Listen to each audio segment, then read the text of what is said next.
Hello guys, this is Jay. Welcome to my journey.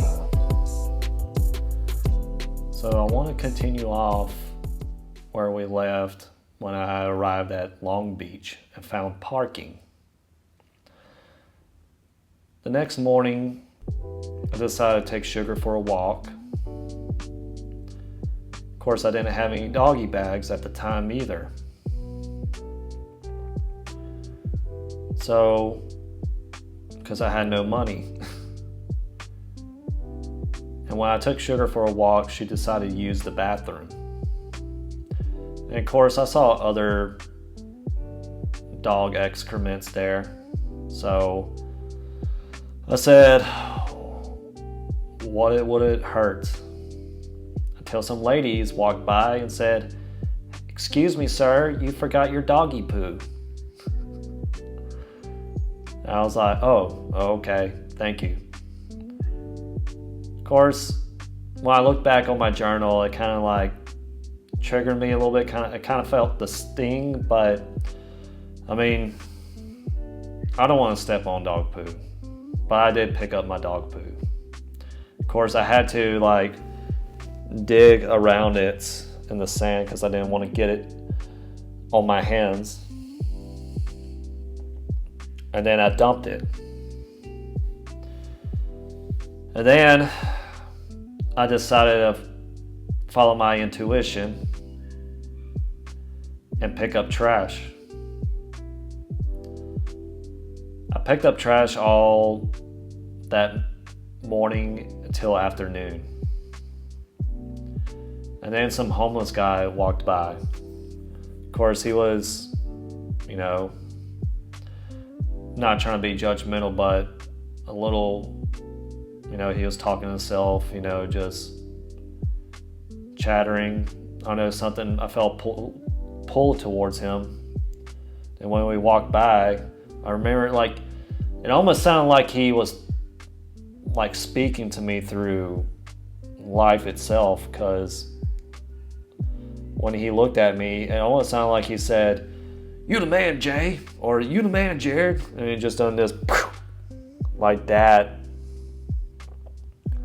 And I remember when he did that, I felt like my intuition, and I felt this energy going down my spine and coming back up. It was almost like life was trying to communicate with me, just keeping me in check and letting me know that I'm doing all right. Of course, now I'm doing even better than ever. Like during that journey, I had my doubts. I didn't know what to do next. But I trust the process. It just took some time. Later that day, I ran into another homeless guy, but to me, he was a lot different than the other homeless people. He proclaimed himself to be an addict, but he didn't seem like he was doing any any really serious paraphernalia. I think he just likes to drink and smoke weed like I did. I mean, he was a nice guy. He was trying to look for his guitar. Of course, I spent most of that day while I was walking Sugar along the beach looking for his guitar, but had no luck.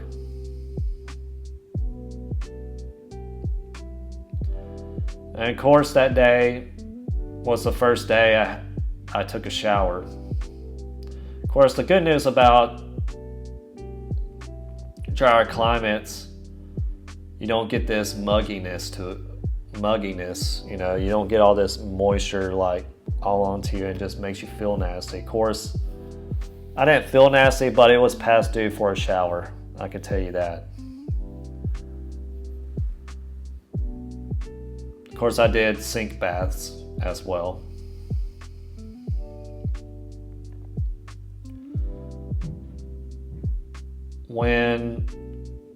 After I took a shower and hanged out in my vehicle, I don't know why, but there was like a lot of negative like things going on, like people being drunk, throwing a fit, arguing, cussing up a storm. Even that guy who I came across, Adrian, like I remember him cussing up a storm because his toothbrush and his toothpaste fell out of his backpack. And to my surprise, because I was fasting at the time, I wasn't really absorbed into this negative nature or this negative attitude of people. I was just sitting there observing.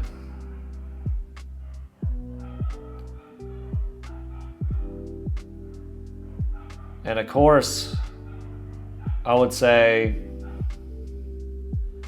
I don't really remember much from that day other than we were just killing time and hanging out. And then the next day, it was kind of rinse, wash, repeat. I was hanging out with Sugar. We were cuddled up. It was actually pretty cool for a morning. Of course, it was the summertime.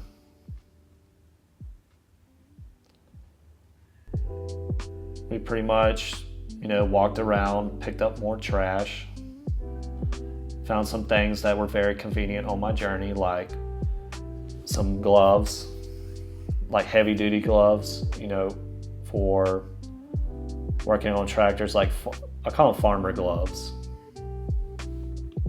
Some of you guys here might know what I'm talking about.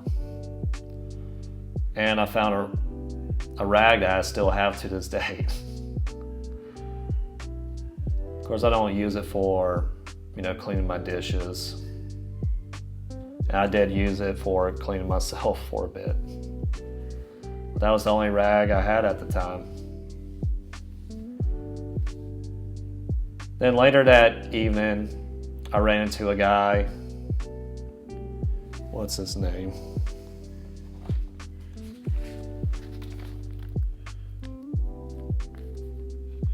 Oh, let me rewind bits. I remember there was key words, that on June 16th. The day I'm talking about right now is June 17th, but the time with the negativeness going on, me taking a shower, lady called me out for not picking up my doggy poo. There were some key words that I picked up.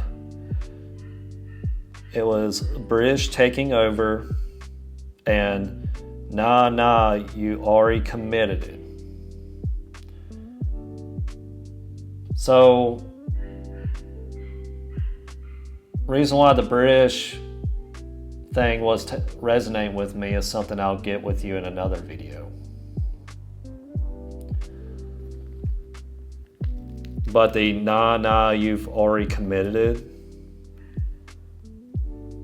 It was almost like there was no turning back. Like if I turned back around to my family, it was game over. But from what I understand from this Kundalini awakening and the Master's journey, there is no going back. Like I said, I've tried it many times. Of course, in my last video, Kundalini rising, I try to go back to certain things, and I felt resistance, like a force, an unknown force that's keeping me from doing those things.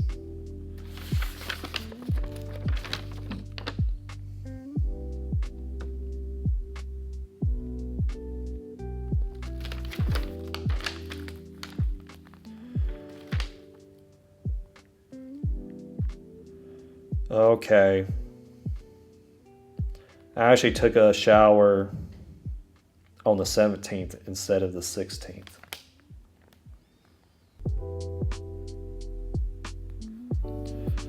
And I was going through a detox. So every morning I get this sensation in my liver, and it just kind of creates this doubt and worry and fear.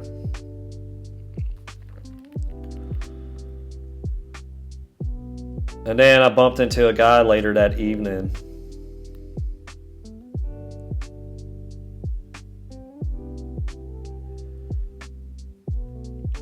Okay, I got this mixed up. I do apologize. The little negative storm happened on the 17th. The lady that called me out for doggy poo was on the 16th.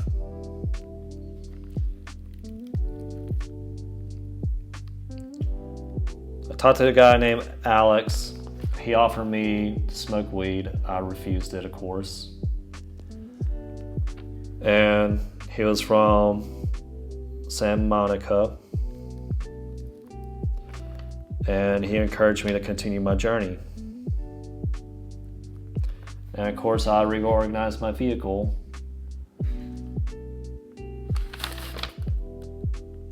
to do that.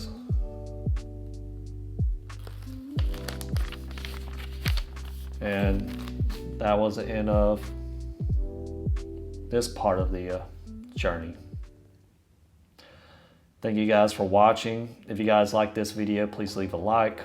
Also, too, comment down below what you would like to hear about me, or start a conversation. I would love to chat with you guys.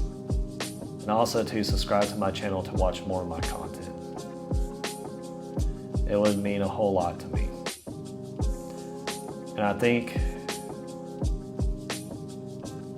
yeah, thank you guys so much. I know I go based off what I feel, not what I'm really thinking. I'm a very intuitive guy. A man takes action and asks questions later. I love you guys. See you in the next one. Bye for now.